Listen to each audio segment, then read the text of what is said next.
Josh, do you have a question for Rece? I do. Rece, I remember on the radio, I forget if it was in Charlotte or Greensboro, you said that the next time you were in this area, you wanted to grab some Stamey's barbecue, and you always love highlighting the local scene of things. Have you guys already decided, being in Winston-Salem, whether it's Krispy Kreme or Texas Pete or something that you guys want to highlight when you guys get on the air to push Winston-Salem and Wake Forest out to the thousands and millions watching? I haven't decided for sure yet. I did find a nice coffee shop this morning before we got started. Cranky's, is that it? Right, downtown Winston-Salem. That was a nice little spot. I'm a big barbecue guy. I'm also a big sweets guy. So those two things. But Stamey's, right? And I'm pronouncing that right. Stamey's and Krispy Kreme are winners. But when you I'm not going to tell you my age. I don't really care. I'm 54. But when you get to be 54, you can't eat the entire dozen donuts and the entire box of Krispy Kremes the way maybe I did, 25 years ago. So if I go there, I'll have to make sure it's in moderation. But hopefully we'll be able to showcase a little bit of that. Obviously, the straitened circumstances right now have changed a lot of our ability to go out and mingle. But yeah, we're still going to try to capture the flavor of the places we go every week. I'll go to Les Johns next if you have a question for Rece. Les. Thanks for your time, Rece. I really appreciate it. Sure. How would you best describe the relationship you've had with Wake Forest and the administration and John Curry and Dave Clawson so far during this week? Well, I mean, John and I texted early in the week, and we're hoping to be able to cross paths at some point. He's a guy that I've known for a few years now, and have a great deal of respect for him, and think that he's a really good administrator and a very good person. That's important. And Dave the same way. I mean, I just talked to him a little while ago.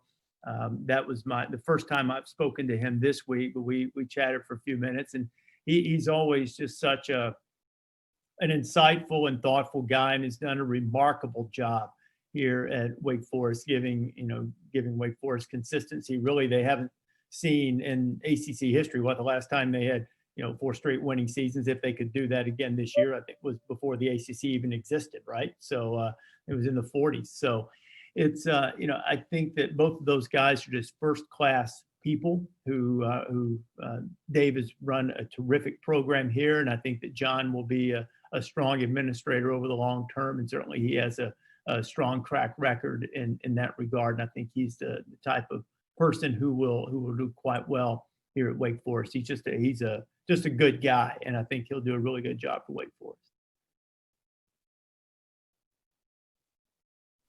All right, we'll go with Brett next, and then we'll have Gene on deck. So go ahead, Brett.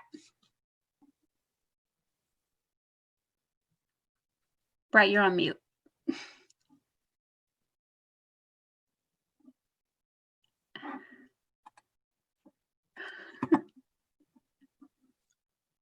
Brett, you're muted. Okay, I've got to scroll over and see who Brett is so I can see if I can help him. There he is. Brett, you're muted. All right, well, So there's always a special. There we go. Here we go. First time. Is it kind of disappointing that this time you're not going to be able to get that and really kind of get that feel for all that electricity that is usually there on a debut? Brett, you were muted at the beginning of your question. I think I know what you asked. Would you mind repeating it so that I'm sure that I know what you asked? Oh, there he went. He's gone again. For the first time. Oh. It's always a special thing. Usually there's a lot of excitement. Is it disappointing to go to a place where you're making a debut with College GameDay and not get that full experience? Look, I don't know. I don't want to term it as disappointing, and I'm not trying to, rope you into semantics here or anything. I wouldn't want to term it as disappointing. You have to deal with the circumstances as they are. We can't change them.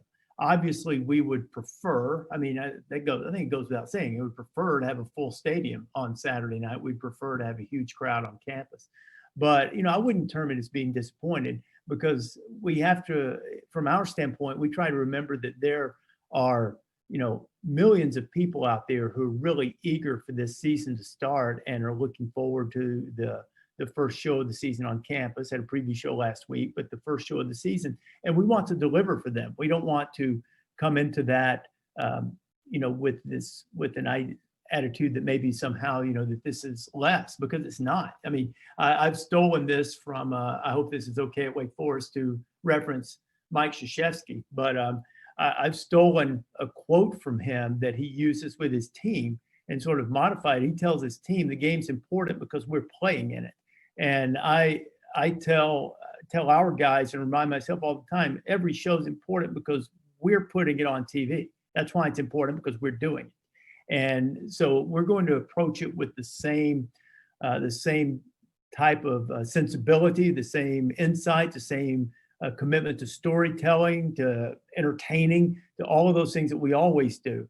Would we prefer a big crowd? Of course. I mean, of course. But I wouldn't phrase it as disappointment. I would phrase it as making the best of the hand you're dealt and trying to make it exceptional and enjoyable for people who are watching. All right, we'll go Gene up next with Brian Hall on deck. Gene, we can't hear you. Anna, is this your fault? Or is No, I don't think so. I mean, I would never have thought that, but you.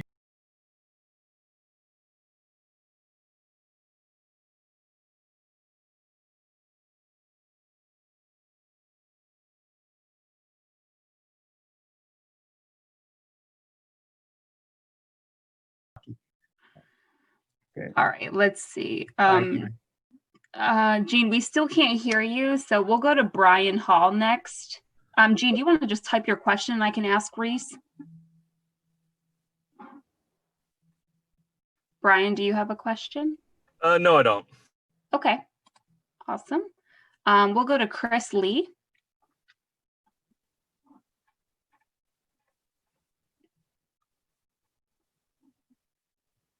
Chris, do you have a question?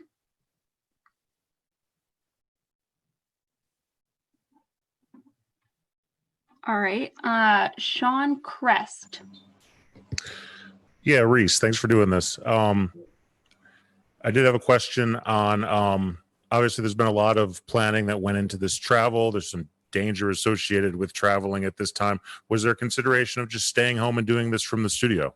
It was something that in the early going in the summer that we evaluated and prepared for if it were necessary. The goal was always to be able to maintain the character of the show and do it on the road, if at all possible, to do so safely. And I think we're very confident in the ability to do that, because one of the things that that probably in some ways makes it almost easier, I guess, if that's a way to say it, to travel, is that some of us live in Connecticut, but a lot of people on our crew don't. So, in their case, they would have been traveling anyway. So, that was part of the consideration. But early in the summer, we were preparing for every possibility, whether that was, studio, controlled environments on campus, whatever it might have been. And so we're really happy to be able to maintain the character of the show by going on the road. So that was always the primary goal, and I'm glad that we've been able to do that. All right, Rece, Gene's question was, what things do you think the ACC has done right to start this season? They've given themselves time. They chose not to give themselves quite as much time as the SEC, and that's fine because they've been able to get things started effectively, it seems to me, anyway. And I'm pretty familiar with a lot of their protocols, both in my role and because my son's an ACC student athlete, so I know I've got a pretty good insight in how they're handling things and think they've handled it quite well. So it's I think that the testing protocol and their efforts to try to make sure that their athletes, stay mindful of the precautions they need to take when they're out on campus, probably the opportunities in a lot of places, if not all or most places, to do their classes online. Not the preferred thing for men and women of this age to do. They would prefer to be in the classroom and be social and all of that, but it's another example of the sacrifice they're making, I think. So I think in terms of I think the ACC has been very wise. I think they've been patient. I think John Swofford's been a really good leader in that regard. And I think they've been able to enhance their testing protocol as opportunities have become available to do the very best they can to make sure that there's not anyone who's infected who is participating, either there's a player or coach or essential game personnel or anything like that. I think they've done a very solid job in that regard. All right, I think Josh had another question for you, Rece, and then Les to follow. Rece, I honestly don't know what you guys have put out and what you haven't, but I've been told that Lee isn't going to be on location. And if that is the case, how do you best try to put him in the best positions to continue being Lee Corso without him being sitting right next to you guys? It's impossible to stop LC from being Lee Corso. So that's probably the best thing we have going for us, is that that force of the personality will be coming through the screen, even if it is from in front of his pool in beautiful downtown Orlando, where he got a great airport sweetheart. That's an old school inside college game day joke, I guess. But you love having him there because he plays off the crowd so well. And obviously we're not, at this point in the season, not having crowds, but he brings such an energy and excitement and genuine enthusiasm to our show every week. And he's learned to use the Zoom, and he's on there with us, and we were talking about the things, and he's telling us, what he wants to say and when he wants to say it. And he likes to know the order of who's talking when. So he wants to know, okay, Kirk, David, Dez, me. Okay, got it. And he's ready to go. And we don't always go with an order, but sometimes on some subjects, coach likes to know. So he gets his order and he figures out what he wants to say, and he's selling it. So he'll always be able to bring personality. And we'll, the delays are not perfect, but fairly minimal, so we have a pretty good, real-time reaction to what he says. And I think that it was pretty good last week when we were in a ton of different locations. And I think it'll even be better when we're just dealing with the four of us on the set, and then LC being at home. But he does have a Tiger and a Deacon head in Orlando. You'll have to wait and see, but we're not giving, I'll tell you this, I'm not going to tell you exactly how it's going to be executed, but I will tell you that we are, hey, the pandemic might have forced Notre Dame into a conference, but it's not going to stop us from doing the LC headgear at the end. So you can be safe about that. Les, I think you had another question for Rece. Yes, once again, thanks. Rece, I know some of the Wake Forest players were doing media with ESPN a couple days ago. What have you and your crew gotten to learn about this group of Demon Deacons? And then I guess the second question is, any helpful hints on who the guest picker will be tomorrow? I think Wake Forest people will be very pleased with who the guest picker will be. I think it could be rightly termed a Demon Deacon hero. So I don't know. Dave Gorin is trying to make guesses here.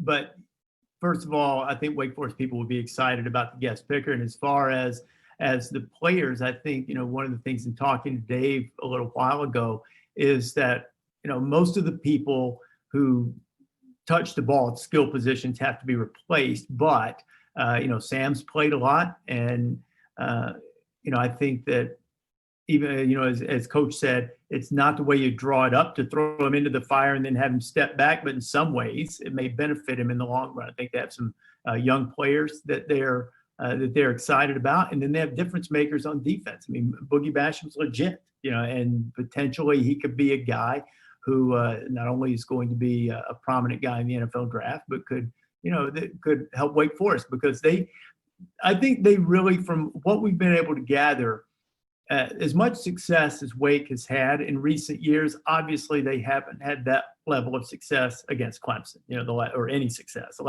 last 2 years, I think Clemson scored 16 touchdowns and Wake has 16 first downs. And, that's something I think that Wake Forest wants to prove that that's not who they are. And so they'll have that opportunity on Saturday night in a season that, I got a firsthand look at how you don't always know how teams are going to react. I've got immense respect for Ken Niumatalolo. I think he's one of the finest coaches in the country. And, because of the constraints that he felt were necessary due to protections against COVID, his team wasn't ready to play Monday night. And he admitted that. So I think and I'm not suggesting that Clemson would be that way or that Wake Forest would be that way. I'm just saying that because of some of the fits and starts that have been caused in the offseason and practice schedules being disrupted for across the country, you don't know what you're going to get. And just because the last two games have been 115-6 doesn't mean it's going to be Saturday night. And I think the Wake Forest players really are eager to prove that that's not who they are and that they're on a higher level than that.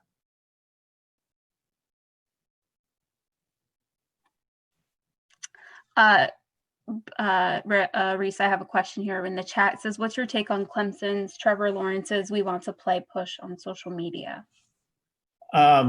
Trevor's been a remarkable leader in a variety of areas in the offseason, whether it's social justice or making the players' voice heard about that issue, about wanting to play. This is a big business. It just is. And the players are important and they have a right to have their voices heard. It doesn't mean they get to make all the decisions because they are men, but they're still young men. And it's incumbent on the more experienced people to help them make wise decisions. But when they voice the judgment that they've made, that they think that they can play safely and they don't feel at risk, and all of their teammates have been given the option, if they don't feel that way, to opt out and to wait to play at another time. I think that should be taken into consideration. And I think that Trevor has done a very good job in being a leader. He's been forceful, he's been committed, but he's also been wise. He hasn't, just reacted for reaction's sake. He hasn't been, irrational in any way. And, screaming, we have to play, it's not fair. He is calmly led and stated his case. And I think it speaks volumes, not only about his status in the game, but probably more importantly, it says a lot about the type of man that he is. All right. Are there any more questions for Rece before we let him go? I'd like to ask one. Go for it. Hey, Rece, welcome back to Winston-Salem from about 5 blocks due west of you. I'm really interested in process and preparation. You finished your preview show last week. Take me from that point to when the light goes on tomorrow morning. Okay, a little bit different this week because immediately after that show, I went home, grabbed my bag, and went to Annapolis to call BYU and Navy. So a little bit different, but typically in a normal week, we start talking about the following week's show about, I don't know if the show goes off the air at 12. I'll use last week. Typically, if we went off at 1 or when we go off at 12, about 5 after 12, we start talking about the next week. And then those discussions will start to intensify. And by Sunday night or Monday morning, I've reviewed the show and sent out, some notes that I think are important. A few other people do that as well. And we look back at it and then try to see where we can get better, things that maybe we could have done differently, things that we did well that we want to build on, not unlike looking at game tape, I guess.